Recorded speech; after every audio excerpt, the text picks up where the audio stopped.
There is a moment, quiet, piercing, irreversible, when a person stops hoping the world will understand them. It's not dramatic. There's no audience, no applause, just silence. The kind that settles in your bones when you realize no one is coming to fix it. No one is staying up at night thinking about your pain. And in that silence, something ancient wakes up. A kind of strength that doesn't beg, doesn't explain, and doesn't need to be seen. That's the moment you stop performing and start becoming. Because the world may be indifferent, but you don't have to be powerless. The Stoics understood this long before us.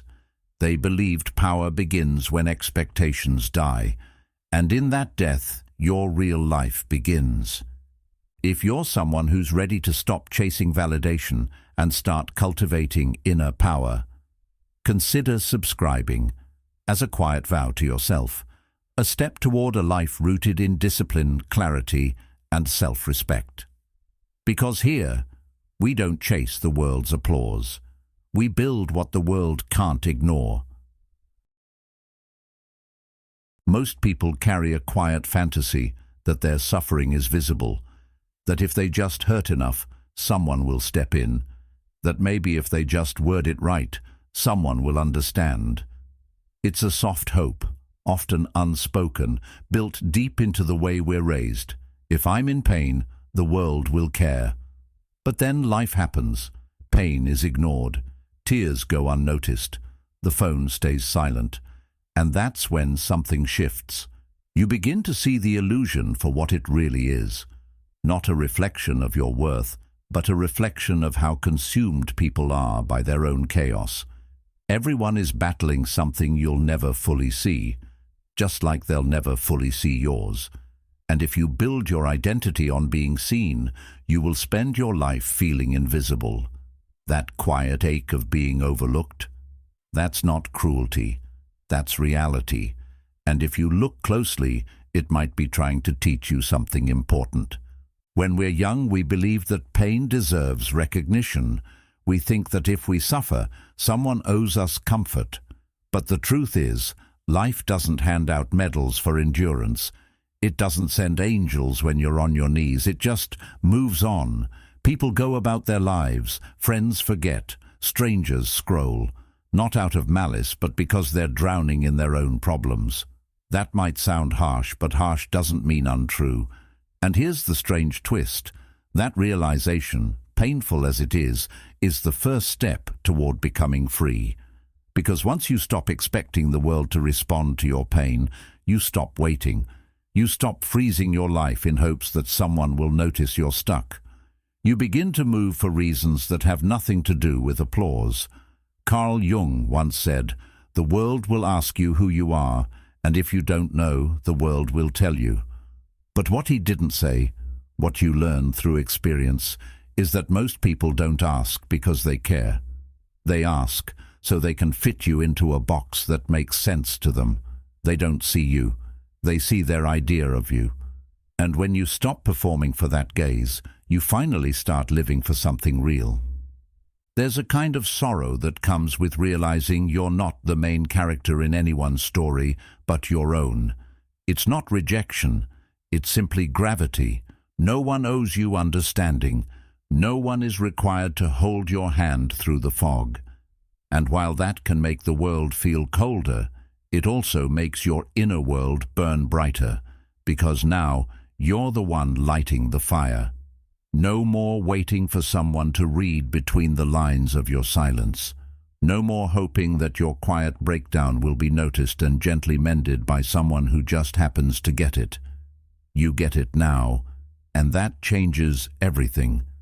That disappointment, the one that used to sting, becomes something else. It becomes clarity, and clarity is the first real freedom. This is where the Stoics found their strength, not in being untouched by pain, but in refusing to outsource their healing. Marcus Aurelius reminded himself daily, "Do not waste what remains of your life in speculating about your neighbors." In other words, Stop hoping someone else will see your wounds and name your value. The more you focus on being seen, the less you see yourself. And ironically, the more invisible you become. You become noise in someone else's life, rather than signal in your own. But when you finally let go of the hope that others will witness your suffering and give it weight, that's when you begin to build something indestructible. Not because you're harder, but because you're clearer. You start noticing how much of your identity was shaped around being seen, around the belief that someone, somewhere, should care. And when they didn't, you took it personally. But here's the truth no one likes to admit. Just because people don't care doesn't mean you're unworthy. It just means they're human, flawed, overwhelmed, distracted, just like you. The game was never about being seen. It was about waking up to the fact that you were always watching. You've been the one living inside your mind this whole time. You've been the only witness to the full weight of your thoughts. That's not a curse. That's a gift. Because it means you are the one with the power to change your narrative. Not them, you. There's power in being unseen. There's clarity in walking without needing an audience. Epictetus said, "Don't explain your philosophy, embody it." And that's what happens when you stop hoping to be seen. You start becoming, not for attention, not for recognition, but because something inside you refuses to stay small. The pain that once felt unbearable becomes your blueprint.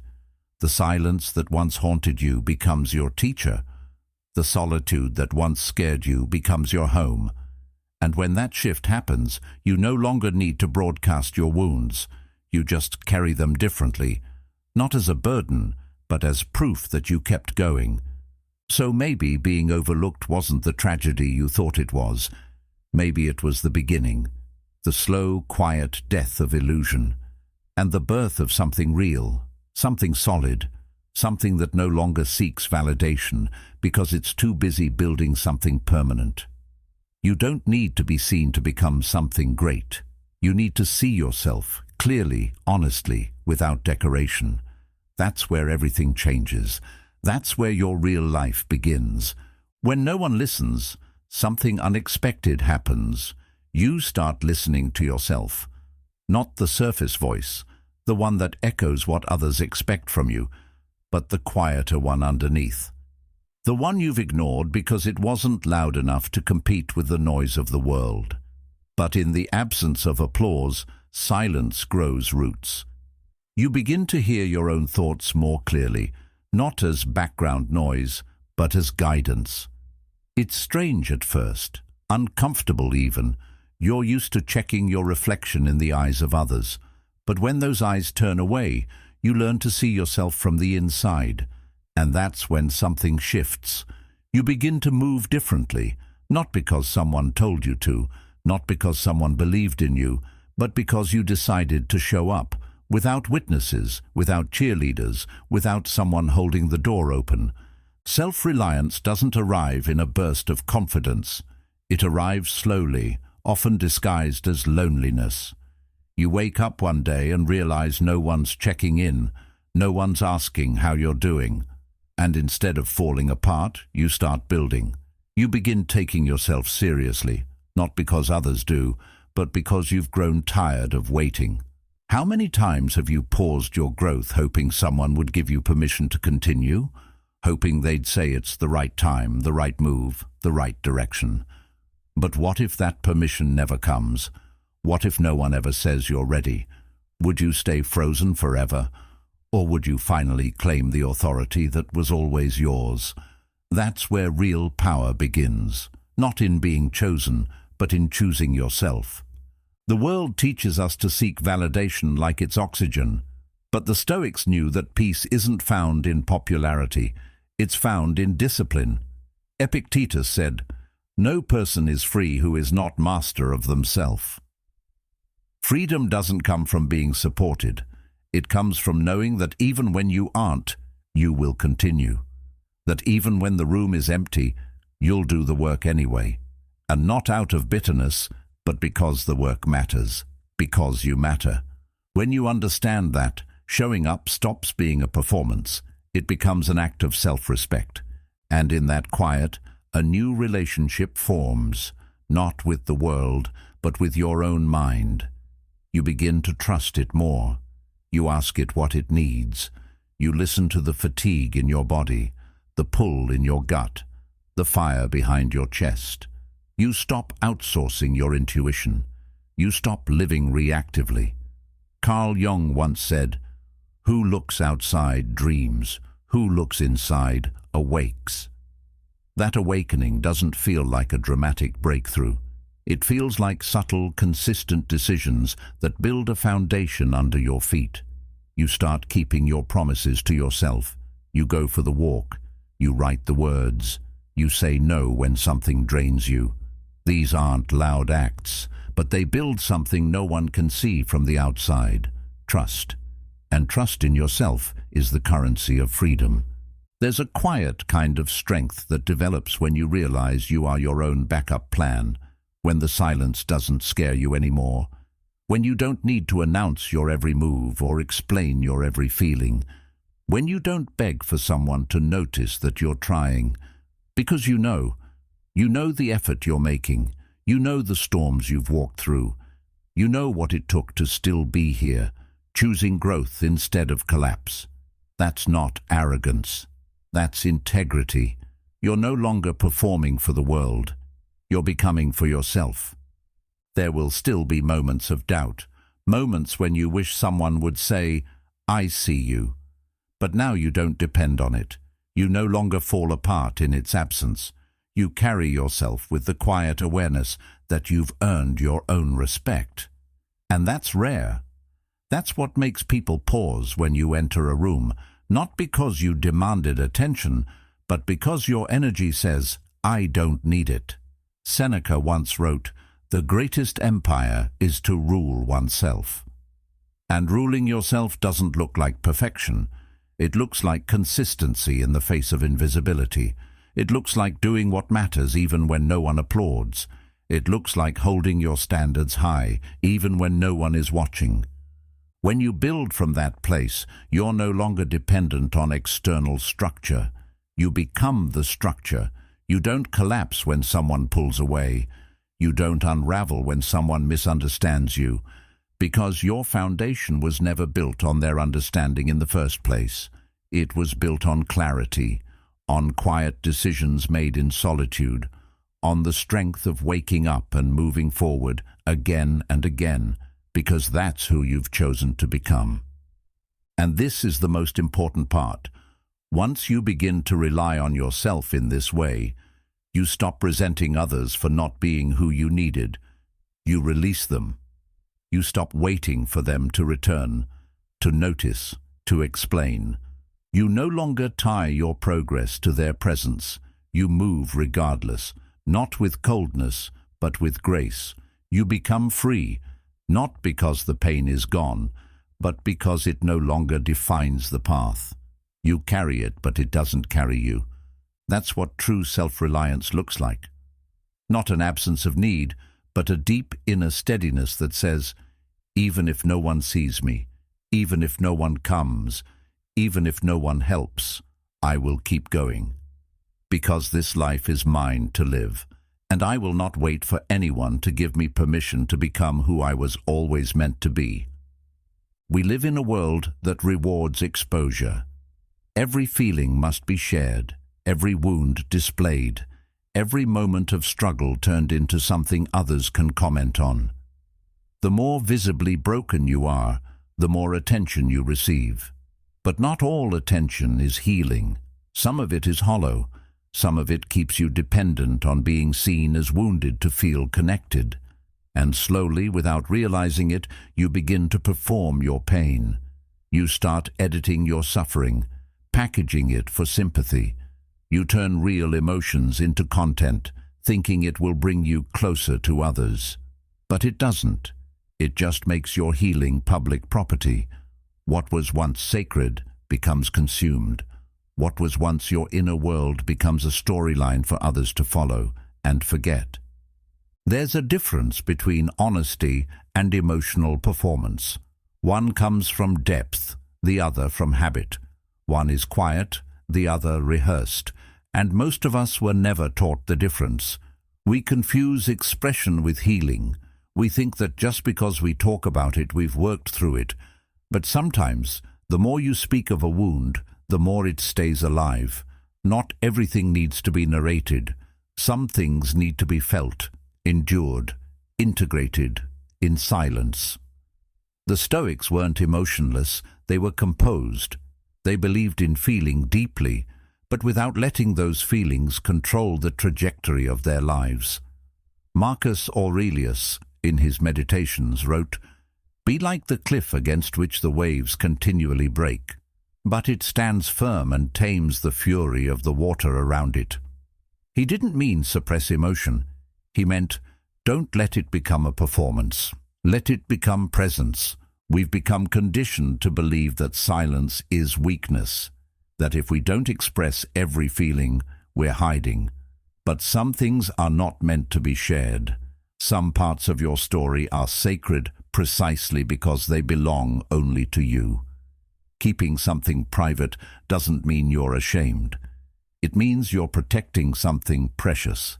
And that unnerves people, because silence can't be dissected. It can't be pitied or praised. It demands space.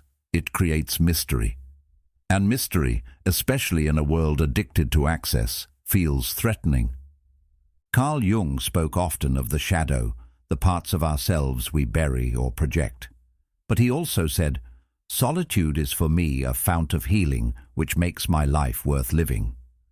The truth is, not every form of healing needs to be visible.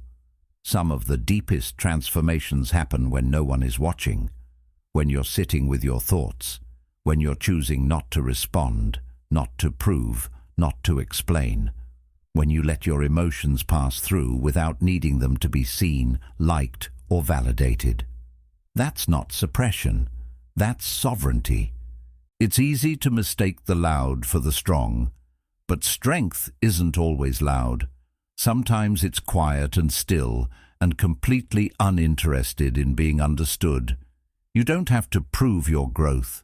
You don't have to narrate your healing in real time. You can keep it to yourself and let the results speak later. And that patience, that refusal to perform, is what gives you power, because it means your peace isn't up for public negotiation. There's a kind of beauty in becoming unexplainable, in being someone who no longer shares every emotional bruise just to receive softness in return. You learn that not everyone deserves access to your struggle, not because you're hiding, but because you've stopped offering your pain as a way to earn connection. When you stop broadcasting your wounds, you stop attracting people who are only there to observe the damage, and slowly you begin attracting people who respect what you've built in silence. Seneca said, "No man is more unhappy than he who never faces adversity, for he is not permitted to prove himself. But once you've faced adversity and grown from it, you don't need to display the scars to justify your strength. You don't need to keep reopening wounds to remind others of what you've endured. You've proven it to yourself. That's enough." The moment you realize your emotions are not a currency for attention, you stop spending them so carelessly. You start guarding your inner life like something rare, because it is. And in that guarding, you find clarity. You start to realize how much energy was spent explaining what didn't need to be explained. You feel how much power was lost in asking to be understood by people who didn't have the depth to understand themselves. You watch how the crowd celebrates vulnerability, but forgets to mention that real vulnerability isn't exposure. It's discernment. It's knowing when to speak and when to remain silent. It's choosing who gets to see the real you and who only gets the surface. You don't need the world to validate your emotions for them to matter. You don't need to turn your pain into art just to justify why it hurts. You can hold that pain quietly. You can heal without display. You can grieve without an audience. And when you do, something incredible happens. You stop fearing the silence. You begin to feel at home inside it, because it no longer feels like abandonment. It feels like return. A return to yourself, a return to what's real. There's nothing wrong with expressing emotion, but when expression becomes a performance, it robs you of your power. Sovereignty begins the moment you choose presence over performance. The moment you stop explaining yourself to feel safe. The moment you realize your peace isn't fragile, it's forged in solitude. And when others can no longer predict you through your emotional patterns, they start to respect the depth they can't access. Not because you became colder, but because you became wiser. You don't owe anyone a front row seat to your healing, and you don't need to bleed in public to prove you're human. Some things are meant to be held close. Some truths are meant to be whispered only to yourself. That's not hiding. That's maturity. And in a world that glorifies noise, that kind of quiet becomes its own form of rebellion, its own form of freedom. Rejection feels personal because it touches something primal in us, the need to belong, to be seen, to be accepted as we are. But often, what feels like rejection is actually redirection. You weren't dismissed because you lacked value. You were pushed aside because your depth couldn't be digested by shallow eyes. Your silence was mistaken for absence, your self-containment for coldness. You were misunderstood not because you failed to express, but because you carry a frequency most people aren't tuned to. That doesn't make you wrong, it makes you rare. The world, for the most part, doesn't recognize nuance. It celebrates what's easy to label, easy to consume, easy to predict. So when you don't fit into those neat boxes, you become inconvenient. And in a world rushing to categorize, inconvenience is often discarded before it's explored. It's easy to internalize that as a flaw. To think, if I were louder, if I smiled more, if I softened my edges, maybe I'd be accepted. But that's the trap. The belief that your value lies in being legible to others. You weren't made to shrink into their comprehension. Carl Jung wrote, "The privilege of a lifetime is to become who you truly are. Not who others can easily understand, not who fits the mold, but who you are when no one is watching and you've stopped trying to be approved." That kind of authenticity often comes at the cost of comfort. It invites misunderstanding. It requires solitude. But it also creates space for a deeper kind of transformation, one that isn't driven by applause, but by alignment. There comes a point when you stop interpreting rejection as loss and begin to see it as clarity. Every person who overlooks you, every space that doesn't welcome you, every silence that follows your presence, it all reveals something. Not about your worth, but about where your energy doesn't belong. That insight is priceless. It saves you years of self-doubt. It teaches you to invest where you're valued, not just tolerated. And once you learn that, you stop chasing explanations.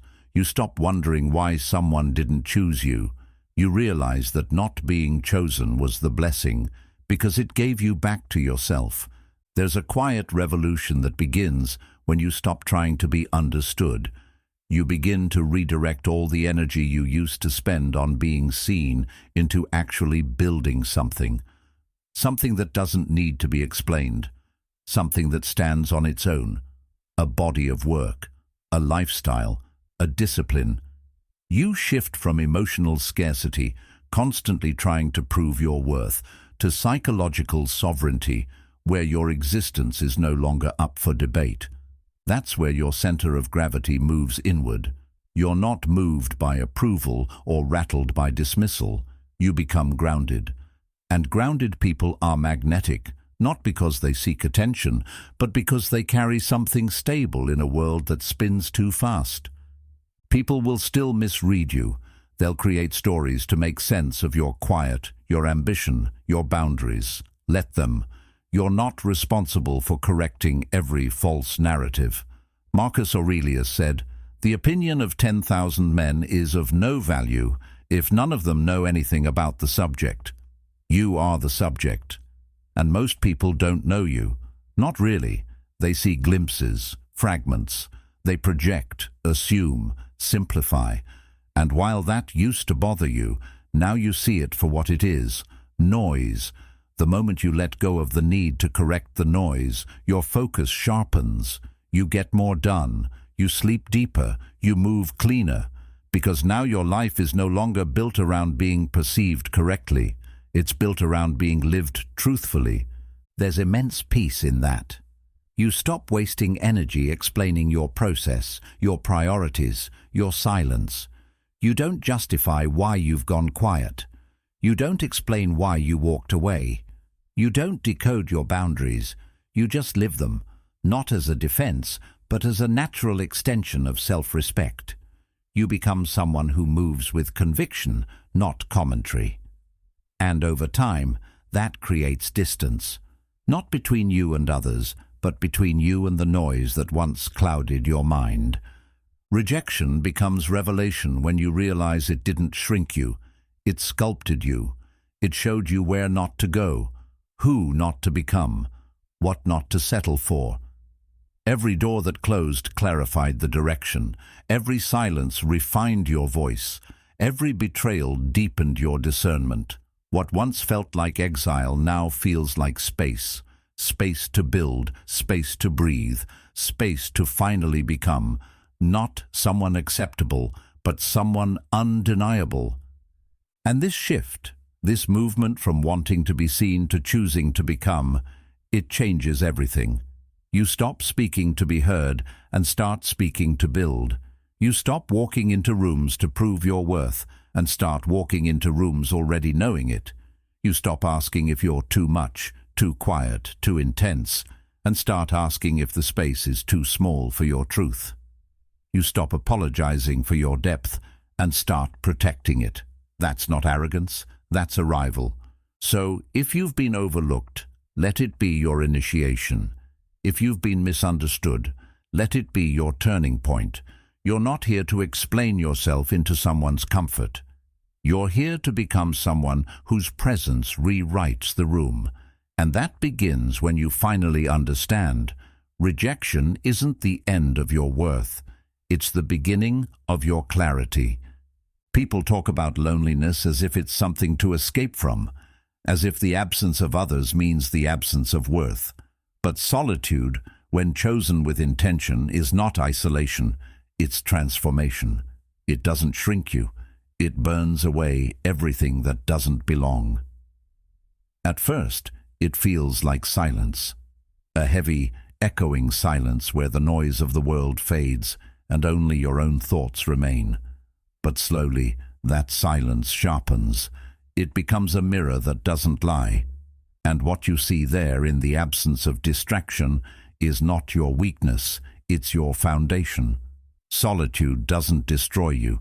It reveals what was always there underneath the noise. The craving for approval, the impulse to please, the subtle performances you didn't even know you were giving. Those things begin to melt away in the furnace of being alone. And in their place, something harder forms, something real. It's in that stillness that you begin to meet yourself honestly, not the version of you curated for others, not the identity shaped by expectation or obligation, but the raw material of your mind, your values, your fears. And for many people, that's exactly why solitude is so terrifying. Because when there's no one left to impress, no one left to chase, you're finally left with the truth. No performance, no edits, just you. And while that might feel like loss at first, it's actually the beginning of freedom. Epictetus wrote, "It's not things that disturb us, but our judgment of them." In solitude, those judgments become visible. You start to realize how many of your thoughts aren't yours, how many of your fears came from someone else's voice, how much of your identity was built on avoiding rejection rather than seeking truth. This is where the internal alchemy begins. The discomfort doesn't disappear, but it transforms. What once felt like loneliness starts to feel like privacy. What once felt like exile begins to feel like clarity. You start hearing your own voice louder than the world's opinions, and that voice, uncensored, unpolished, unafraid, teaches you how to live. You begin to understand that peace isn't found in a full calendar or a full room. Peace is found in presence, in being able to sit with yourself and not flinch, to feel the weight of your own mind and not run from it. That's not detachment, that's mastery. Carl Jung said, "The man who looks outside dreams, the man who looks inside awakens." Solitude is what forces you to look inward, to awaken. And with that awakening comes a kind of responsibility. You can no longer blame the noise for your confusion. You can't blame others for your stagnation. It's just you now. And that's where the power begins. Because the moment you stop externalizing your life, you reclaim the ability to direct it. You're no longer waiting for someone to come save you, validate you, or guide you. You start building your compass from the inside out. And that compass points to something sturdier than attention. It points to integrity. Most people avoid solitude because they don't like what they feel when everything else is stripped away. But that discomfort is exactly what makes the process necessary. You don't become strong by avoiding yourself. You become strong by confronting what's unhealed, unclear, and uncertain, and doing so without an audience. That's the difference between solitude and isolation. Isolation is running away. Solitude is running deeper. And in that deeper place, your resilience is formed. Quietly, consistently, without applause. You begin to make decisions differently, not from a place of, will this be accepted, but from a place of, does this align? You start trusting your instincts more because you've spent time with them. You've listened long enough to separate intuition from insecurity. And that's a level of self-knowledge that can't be taught. It has to be earned. Through silence, through space, through the kind of mental stillness that teaches you how to carry your own weight. That kind of clarity doesn't shout. It doesn't announce itself. But others feel it. In the way you speak, in the way you move, in the way you don't chase what used to pull you apart. Solitude makes your boundaries sharper. You stop saying yes just to avoid disappointing someone. You stop engaging in conversations that drain your spirit. You learn that no is not unkind, it's honest. And honesty, when cultivated in solitude, becomes a way of living. You don't need to prove anything anymore. You don't need to justify your distance or explain your focus. You simply live it. Because you've done the work in silence, and now your energy speaks for itself. Seneca once wrote, "We suffer more in imagination than in reality." Solitude helps you see the difference. It pulls you out of imagined disasters, false narratives, and inherited fears.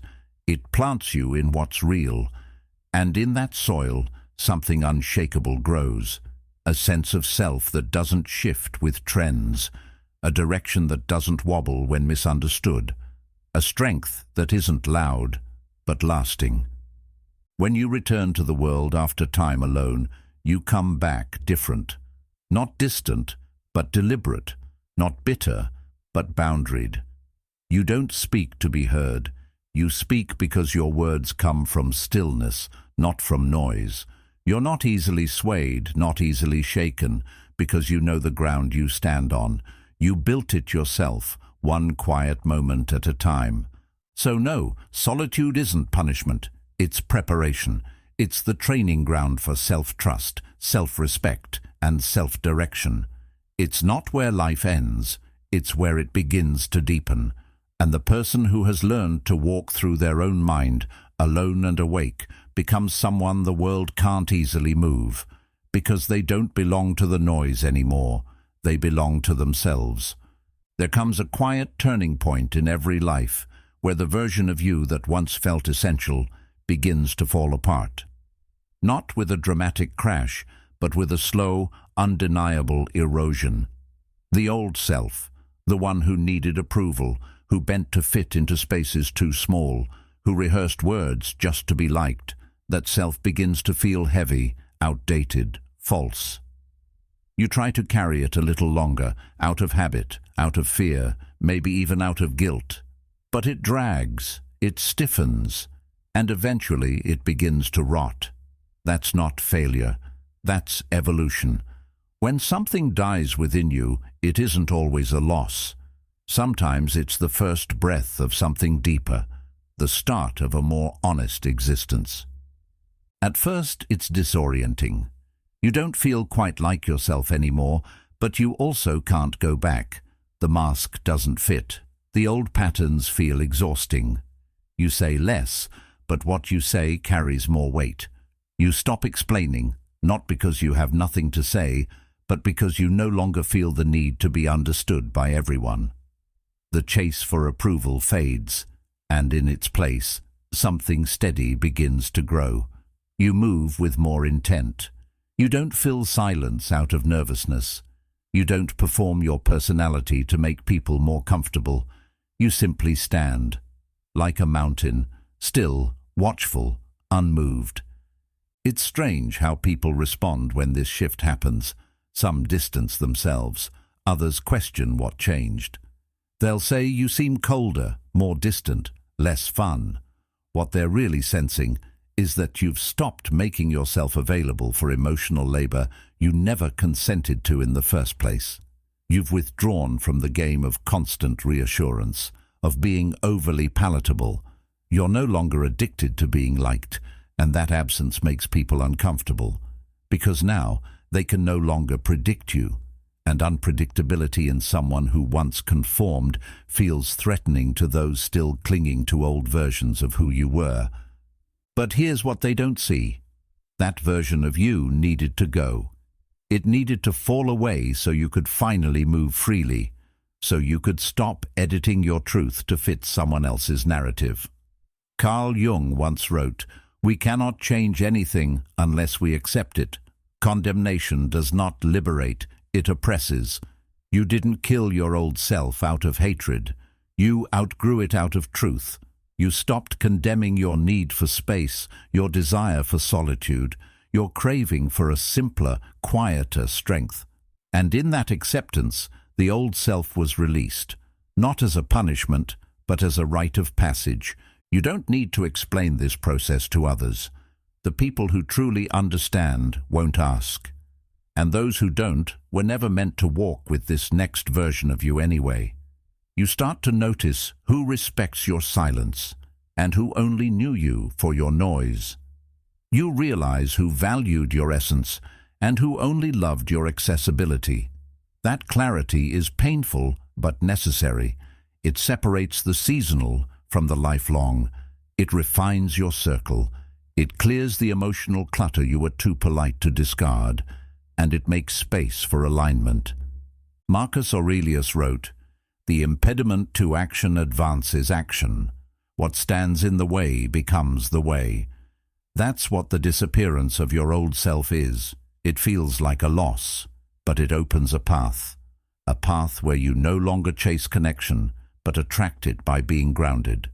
A path where you don't need to be known by many to feel known within yourself. You don't seek mirrors in others anymore. You've found your own reflection, and it's enough. There's something sacred about becoming someone who no longer needs to announce their change. You don't post about it. You don't campaign for recognition. You just live differently, and the difference becomes impossible to ignore.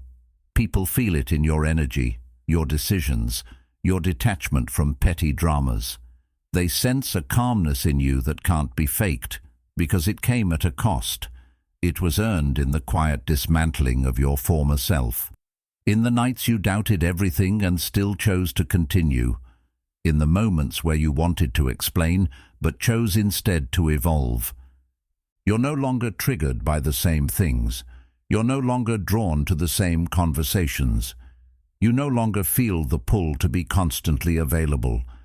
And at first, that feels like loneliness. But then it becomes something else. Freedom, because you realize you were never really connected to those people, those places, or those roles. You were connected to who you had to become in order to stay there. And now that person is gone. Seneca said, "Every new beginning comes from some other beginning's end." This isn't just a shift in mindset, it's a rebirth. And like all rebirths, it's quiet at first, underrated, uncelebrated, but incredibly real. And with time, it becomes undeniable, not because you announce it, but because you embody it. You become someone who moves with quiet authority, who doesn't need to explain their values because they live them. Someone whose absence speaks just as loudly as their presence used to. Not out of pride, but out of peace. The old self was necessary. It got you here. It learned the hard lessons, absorbed the wounds, fought for belonging. But its time is over. You don't owe it anything except gratitude and release. And now, in its place, you stand clearer, stronger, unapologetically you. No longer looking back for validation, no longer reaching forward in desperation, but grounded, here, now, whole. And that, more than anything, is what makes you impossible to categorize. Because you've stopped being what the world told you to be. You've become who you were always meant to be. True presence doesn't come from how much you say or how loudly you say it. It comes from how little you need to say. There's a kind of quiet power in someone who has stopped seeking validation, a kind of weight in their stillness. You feel it when they walk into a room and don't try to control the space. They simply are. They don't need to announce their presence because their energy carries it for them. They don't push to be noticed, yet they're the one people watch. It's not arrogance, it's not performance. It's the confidence of someone who's no longer hungry for permission to exist. In a world obsessed with appearances, that kind of restraint is rare, and because it's rare, it's magnetic. You begin to realize that real strength is quiet, not hidden, but uninterested in performance. It's the product of someone who has met their fear and sat with it, someone who has walked through pain without turning it into a show, someone who doesn't need to posture or puff up because they're not operating from a place of insecurity. They've already faced the abyss and came back without needing to prove anything to anyone. Carl Jung once said, "A man who has not passed through the inferno of his passions has never overcome them." When you've done that kind of internal work, it changes how you move, it changes how you speak, or how often you choose not to. Because now, silence becomes a statement. You stop reacting to every opinion. You stop defending your every move. You let go of the compulsion to clarify yourself to those committed to misunderstanding you, not out of apathy, but out of alignment. You understand now that if someone doesn't feel your value, no amount of words will make them see it. And if someone does feel your value, you won't have to convince them. So you conserve your energy. You speak only when it matters. And when you do speak, people listen. Not because you're louder, but because you're selective. Your words weren't scattered. They were earned. They weren't about being heard. They were about expressing something real, something rooted. There's a power in that detachment. Not the cold kind that pushes people away, but the self-contained kind that doesn't cling to outcomes. When you no longer rely on people to affirm your worth, you free them from the responsibility of carrying your identity, and you free yourself from the constant tug of needing to be liked, validated, or praised. That freedom makes you light, but it also makes you heavy in the eyes of others, because now your self-possession is something they can feel, and it unsettles people who are still measuring themselves through the eyes of others. Because when they meet someone who doesn't need the crowd, they're forced to face the fact that they might still be living for it. Marcus Aurelius wrote, "Waste no more time arguing about what a good person should be. Be one that's the essence of commanding without words. You don't try to be impressive. You just embody what you value. And the irony is, when you stop trying to be impressive, you often become unforgettable, not because you shouted, but because your silence had depth, because your stillness had direction, because you weren't trying to win the room. You were rooted in something deeper than performance. People mistake detachment for disinterest, but true detachment is the highest form of clarity. It means you can engage without being absorbed. You can be present without being performative. You can care without clinging. And that clarity speaks louder than charisma, because when someone can't be shaken by judgment, can't be baited into overreacting, can't be swayed by flattery or criticism, they start to feel like an immovable force. And we don't just respect forces, we adjust ourselves around them. This is what sets apart the grounded from the attention-hungry. The grounded don't compete for the spotlight because they carry their own light. They're not chasing the next compliment or performance-based connection. They're building something quiet but lasting, something that doesn't crumble when the room goes silent, something that doesn't shift with public opinion. And people notice. They always do. Because in a culture that rewards the loud, the steady become mysterious. The ones who don't need to prove themselves start to feel like they've already proven something far more important: self-mastery. There's no need to chase recognition when you move with intention. No need to explain your pace when you trust your timing. The less you say, the more room others have to feel what you are. And when your presence is built on depth, not performance, it leaves an imprint. Not because it was loud, but because it was grounded. Epictetus said, "First say to yourself what you would be, and then do what you have to do." Quiet power is built on that principle. You decide who you are, and then you live it.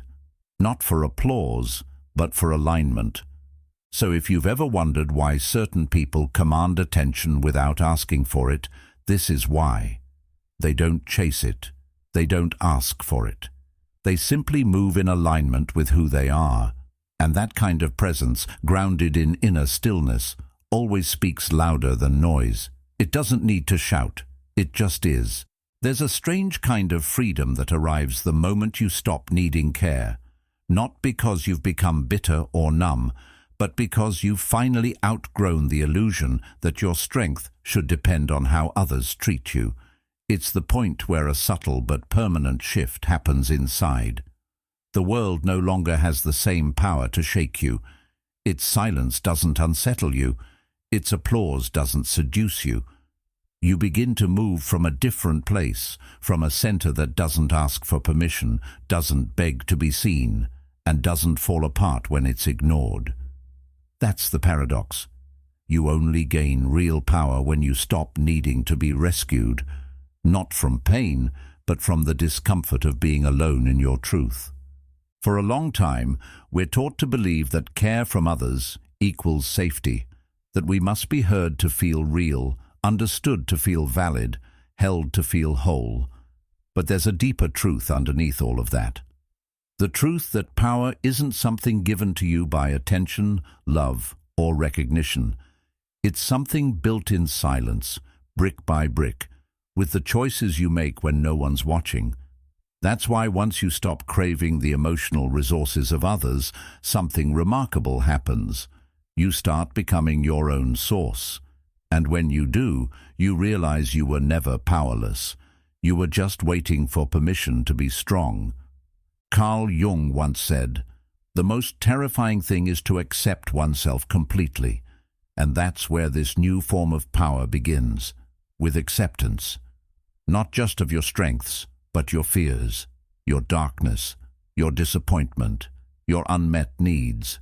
You accept that maybe they won't ever understand you, that maybe no one will love you exactly the way you've always wanted. And rather than fight it, you exhale. You stop resisting what is. You stop trying to control how others feel about you. And in that surrender, a new kind of control emerges. not over people or outcomes, but over yourself. You stop explaining things that don't need to be explained. You stop handing out pieces of your soul in exchange for temporary comfort. You no longer make yourself smaller to be digestible. You no longer bend your voice to avoid tension. You simply stand in your life, unfolded, unedited, and let the chips fall where they may. Some people will fall away, some will come closer, but none of that changes who you are, because now you are the one who defines your worth. You've stopped outsourcing it. You've stopped chasing love as proof of existence, and because of that, you're no longer fragile. You're rooted. It doesn't mean you stop feeling. It doesn't mean you wall yourself off or walk through life untouched. It means you stop expecting external care to fix what only internal clarity can. You stop making your healing a group project. You understand now that peace is built alone, and it's maintained by protecting that solitude, not by constantly inviting others into it to validate your progress. You no longer need to be mirrored in someone else's eyes to know you're whole. The mirror is now internal, and it doesn't distort. You also stop fearing disconnection, because the deepest connection, the one with yourself, has already been established. That's what makes you strong, not cold, not distant, but self-contained. People can come and go. You can love and be loved, but your foundation doesn't shake with their presence or their withdrawal. That's not detachment from life. It's engagement on your own terms. And that's what true autonomy looks like. You stop being a guest in your own mind. You become the architect. Marcus Aurelius once wrote, "You have power over your mind, not outside events." Realize this, and you will find strength. When your attention is no longer hooked by who notices you, who cares, who claps, or who stays, you redirect that energy inward, not in isolation, but in intention. You start asking different questions, not "why did they treat me that way?" but "what can I build with what's left?" You start turning your pain into discipline, your silence into strategy, your disappointments into design, because you're not stuck anymore. You're not frozen waiting for the next wave of validation to carry you forward. You've become the current. This kind of power, this grounded, quiet, untouchable strength, it's not something that's handed to you by good fortune or the right people. It's forged in the moment you stop needing others to meet you, and instead meet yourself where you are. And from that meeting place, something more honest rises. A self that's no longer edited to please. A direction that's no longer influenced by fear of being misunderstood. A life that's finally yours, not borrowed from others' expectations, but owned. You become someone who moves with clarity, not desperation. Someone who can hold space for their own emotions without leaking them into every interaction. Someone who doesn't crumble when the applause stops, because you never built your rhythm around their noise. You don't need to be followed to feel like you're going somewhere. You know where you're going. And that's why people start to feel your gravity, not because you demand it, but because you no longer need it. And that's rare.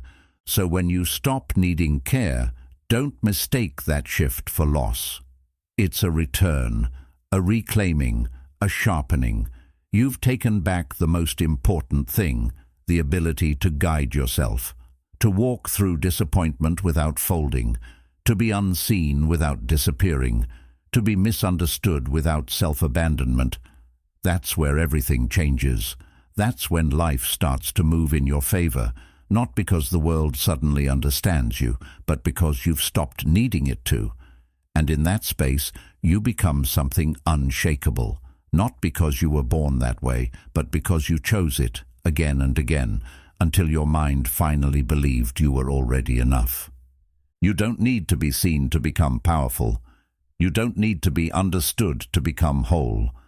The moment you stop waiting for the world to care is the moment you begin to shape yourself into something it can't ignore. Quietly, fully, unapologetically. Thank you for walking this path with me today and for being a part of Stoic Journal. If this message spoke to you, there's another video on your screen right now that will take you even deeper. Watch it next. Keep building. Keep becoming.